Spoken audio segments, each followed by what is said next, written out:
Hello everyone. आज हम पढ़ेंगे पाठ 7 में पढ़ेंगे प्रेरक व्यक्तित्व।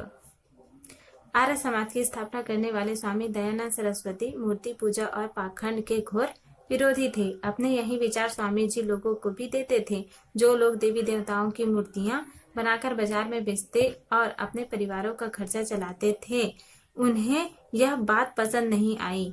वे लोग स्वामी जी से क्रोध हो गए और किसी न किसी प्रकार से हर समय उन्हें हानि पहुंचाने की बात सोचने लगे।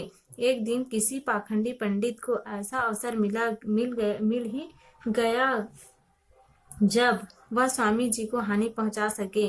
उसने स्वामी जी को पान में विष दे दिया। स्वामी जी को शीघ्र ही इस बात का पता चल गया। उन्होंने बागी क्रिया करके तुरंत विष को शरीर से बाहर निकाल दिया और इस प्रकार अपनी प्राण रक्षा की। सब कुछ जानते हुए भी स्वामी जी ने अपराधी से कुछ नहीं कहा, मानो कुछ हुआ ही नहीं।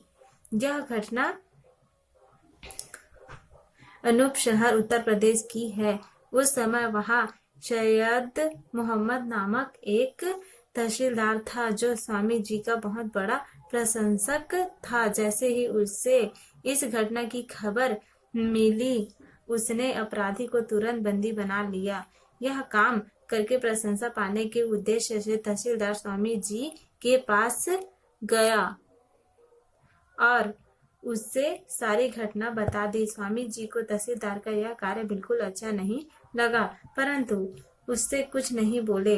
तहसीलदार को स्वामी जी के व्यवहार पर बहुत आश्चर्य हुआ और उसने स्वामी जी से नाराजगी का कारण पूछा।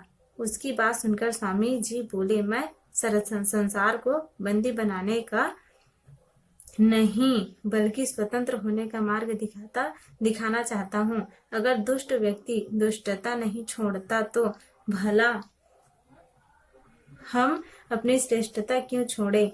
स्वामी जी की बात सुनकर तहसीलदार उनके आगे नतमस्तक हो गया। स्वामी जी के निर्देश पर उसने बड़ी बंदी को छोड़ दिया। स्वामी जी की बात सुनकर तहसीलदार उनके आगे नतमस्तक हो गया। स्वामी जी के निर्देश पर उसने बंदी को छोड़ दिया।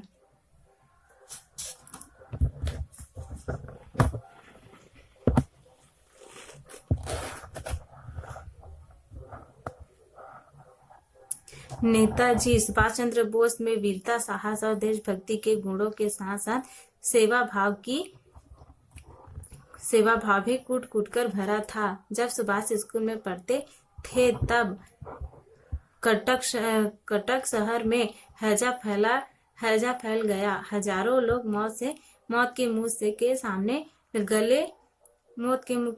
गले लगे। सुभाष अपने साथियों के साथ बीमार लोगों की सेवा में जुट गया। कुछ लोगों को किसी के द्वारा किए जाने वाले अच्छे कार्य भी बुरे ही लगते हैं। हैदर नाम के एक दुष्ट ने उनसे सेवा कार्यों की आलोचना करनी शुरू कर दी, लेकिन इसी बीच हैदर के परिवार के भी कई सदस्य हैजे की चपेट में आ गए। कोई भी उनकी सहायता करने के लिए आगे नहीं आया, परंतु सुभाष तो अतिशय क्षमाशील थे, इसलिए हैदर की आलोचना को ध्यान में न रखकर उन्होंने तथा उनके साथियों ने हैदर के परिवार की खूब सेवा की। उन सभी ने मिलकर हैदर के घर और आसपास की सफाई भी की। यह देखकर हैदर को बहुत शर्मिंदगी हुई। उसने अपनी गलती के लिए सुभाष से क्षमा मांगी और फूट फूट कर रोने लगा। यह देखकर सुभाष को दया आ गई। वे बोले, रो मत भाई, तुम्हारे परिवार के लोग जल्दी ही ठीक हो जाएंगे। हम तो अपना कर्तव्य ही निभा रहे हैं। किसी के दुख में साथ देना ही तो मनुष्यता का धर्म है। इस प्रकार अपने सेवा भाव से नेताजी सुभाष चंद्र बोस ने एक दुष्ट व्यक्ति का भी हृदय परिवर्तित कर दिया।